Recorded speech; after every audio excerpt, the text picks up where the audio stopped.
The Indian Ocean and the Indian Ocean Trade Network is one of the most lucrative and long lasting trade networks that exist in world history, and is still significant today, right? The Indian Ocean, right, and the commodities that are involved within the Indian Ocean have been around and have been active for at this point by the 2020s, right? I mean, we're talking 2,000 years, nearly 2,000 years of trade. And we also know, right, that there is huge trade that is going across land here within sort of the same Indian Ocean basin. So it's not just an ocean based trade, but it's also a land based trade.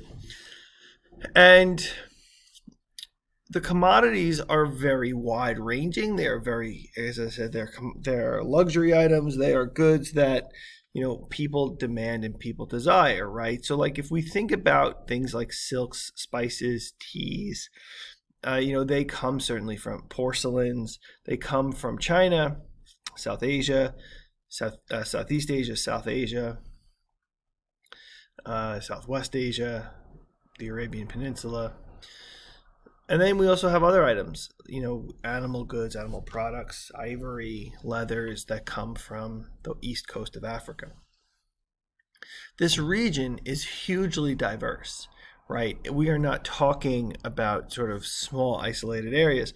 We are talking huge, huge diversity, right? Whether you're talking about sub-Saharan Africans, Arab North Africans, people from the Arabian Peninsula, people from Southwest Asia, the Middle East, China, Southeast Asia, huge diversity and huge, huge diversity of people and huge diversity of commodities. Now, when we talk about the Indian Ocean, right, it's important for us to look at these monsoon winds. The monsoon winds are strong and prevailing winds that impact the time and the time of the year and the frequency with which a person can travel in the Indian Ocean. So these monsoon winds blow predominantly in a specific direction over different courses of the year and different points of the year, meaning that people can go from north to south in the November to February period, and then south to north in the April to September period. Now, that doesn't mean that, what that does mean, is that if you travel, for instance, from South Africa to, to India in the April to September period, you will not be able to return home until the November to February period when you can sort of travel south again. What this means is you really have to coordinate your timing such that you don't, your goods don't spoil while you're in port. So again, that changes the dynamic of trade here. These red lines that are currently on the map illustrate shipping lanes, and these are shipping lanes that are, again, still active today, that are predominantly traveled by the merchants in this region. So when we talk about the Indian Ocean trade, there are three broad periods that we discuss. The first going from about 600 to 1000, then 1000 to about 1450, and then 1450 to about 1750. From 600 to 1000, you have a period of trade dominated by Muslim Arab traders. These are folks who are coming out of the Arabian Peninsula, out of Southwest Asia and the Middle East, and they are active traders. They are trading goods, but their real goal here is the spread of Islam. And one of the things that will become true is that in Indonesia, in Malaysia, you have huge Muslim populations, largely due to this expansion of trade. In the 1000 to 1450 period, you have the growth of the Chinese merchants. So in this period, right, Chinese merchants are sailing out of their major ports, Guangzhou, and other ports that will and they begin trading in the Indian Ocean basin. One of the people, and this is also the same period, this is a little bit before this course begins, right? But this is also the same period where the Mongol Empire is dominating land trade. Well, within China, the Mongol Empire is called the Yuan Dynasty. So this is, again, still domination by the Mongols, whether they are the Yuan Dynasty or the Mongol hordes themselves. This is also the same period when Zheng He, the famous Chinese merchant and mariner, is sailing throughout the Indian Ocean. This is, Zheng He has a massive fleet of ships, with his biggest ships being those treasure ships that carry, a lot of loot, a lot of goods. They are huge. They are absolutely massive, at 450 feet long, about 100 feet wide. They're just absolutely tremendous ships. Now, the goal of Zheng He and the goal of all of the Chinese merchants in this period is to show the greatness of China, right? To show the greatness of whether it's the Yuan Dynasty or the Ming Dynasty. It is to show how great they are. It is not about conquest. It is not about domination. It's about influence and economic influence, cultural influence, social influence. It is not about conquest. And that's actually an important point to notice here about both the 600 to 1000 period and the 1000 to 1450 period. This is not about conquest. There is no demand to take over these places. The demand here is rather to open up trade connections, demand for the goods that I am selling you, but not necessarily conquest. That changes in the 1450 to 1750 period. In the 1450 to 1750 period, one of the big changes that happens is when the Portuguese and the other European groups enter into the trade. It is about domination. It's about conquest. It's about taking over these territories such that you can only trade with me. So the Portuguese are the first to enter into this territory, and they come in 1498, where Vasco da Gama of Portugal sails into the city of Calcutta. He bombs it, and he winds up opening up forced trade relations with India. The Portuguese also establish what is called a trade post empire. So rather than a large land empire like the Spanish have in South America, they establish toeholds from which they can trade. So there's Mombasa in East Africa, Hormuz in the Middle East, Goa in India, Malacca here in the Spice Island, Indonesia, and Macau here in South China. These 5 areas are places from which they can trade, control exports and imports, but it also means that they don't necessarily have to defend a huge swath of territory to continue their trade. They developed something called the cartage, which is basically a toll or a tax that they put on the people in the Indian Ocean that requires them to pay a certain amount of money in order that the Portuguese would provide them protection, or they would basically confiscate their goods.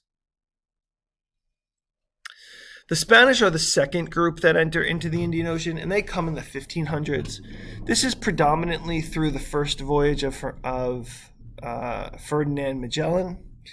And then the prolonged establishment of a colony in the Philippines also leads to greater connections of the Spanish into the Indian Ocean. With the establishment of Manila, this becomes a boom town. So Manila is established as the capital in the 1570s. And this is going to really change the way in which trade occurs in the Indian Ocean, because the Spanish will start sending in huge amounts of silver from South America. And that silver will help them buy goods from China. So that silver, and I have a diagram here, right? Silver will come from South America, go across the Pacific Ocean, come into Manila, and from Manila, they will trade the goods into China. So silver will go to China, goods will come from China to Manila, and then those goods will travel back to Europe. So that porcelains, silks, teas, spices come out of South America and come from China, paid for with South American silver, and then get sent into Europe. Laterally, you have the Dutch and the British coming, and the big change here is that the Dutch and the British are East India companies. They are not royal colonies. They are not colonies established under the auspices of the king. Rather, they are established by joint stock companies that pool their resources and are really looking for profit. So when we look at someplace like the British, right, the British are going to use a lot of bribery to encourage trade with the Mughal Empire, encourage cooperation. But because the British do not have a really great army, they have a fantastic navy, they cannot conquer India. Finally, I want to talk a little bit here about the slave trade. When we start looking at the commodities coming out of China, right? This is not predominantly done, these goods are not predominantly produced by slave labor.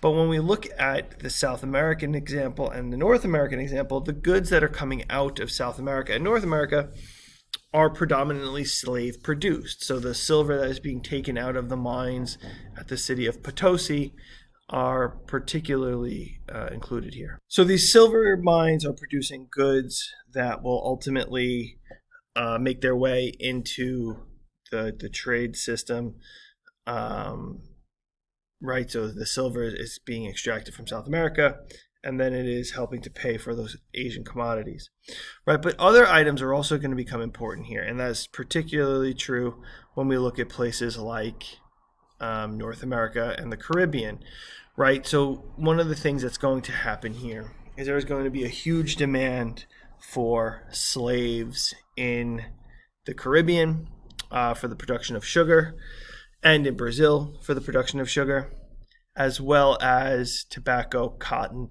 and other commodities from what will become the United States. Now, what is interesting, at least to me, is how the demand for commodities leads to and inspires the demand for slaves, right? It is because Europeans demand sugar, it is because Europeans demand cotton and tobacco and all these other products that we have the instigation of transatlantic slavery. And with this influx of money, increased inflation into Europe, one of the things that is going to occur is people have more money to buy these things. So you can see here that we have a huge number of people from Africa coming from sub-Saharan Africa, the west coast of Africa, but because of Portugal's other colonies here on the east coast, there's also a large number of East Africans being brought into the system. The Portuguese colony of Brazil also has a tremendous amount of slaves that go into it. The Caribbean, when we look at Saint-Domingue, which is here, which will become Haiti on the island of Hispaniola, right? Saint-Domingue and Brazil are the two largest slave plantation colonies in the Western Hemisphere. And Saint-Domingue at one point will have these, even though it's a tiny little colony on a tiny island, will have the second most slaves in the Western Hemisphere behind Brazil. So you can see, right, again, the demand for sugar, coffee, and other items from the Americas are going to inspire this trade in human flesh. So this is where sort of the size of where people are coming from, going to, and this is where they're coming from. One final piece I want to point out here is that there's a massive change that occurs for these African tribes, right? Before this, African tribes, slavery did exist prior to 1515 or 1520 in Africa. But it was basically an open system, meaning that if a tribe lost a battle in war, they could be absorbed and turned into slaves, but they could ultimately work their way out or get out of slavery. By the time that the Europeans are entering into the situation, that is no longer the case. So that Europeans have really changed this, right? Because let's say tribe A and tribe B go to war. If tribe A has prisoners of war that they sell, they get to the Europeans, they get guns back. Well, now tribe A has an advantage over tribe C, and they win more battles. And then the only way to get more guns is to win more battles and trade more slaves, right? So it creates almost a dog-eat-dog situation where in order for my tribe not to be parceled out as slaves, we must constantly win. In order to constantly win, we must have slaves to trade for guns. So it creates this sort of positive feedback loop where there's always going to be a demand for slaves. So the Indian Ocean and the access to these commodities fundamentally changes global trade, the lives of everybody across the globe, because access to that silver, demand for those commodities, will fundamentally change the way people view interactions between themselves, the environment, and the economy.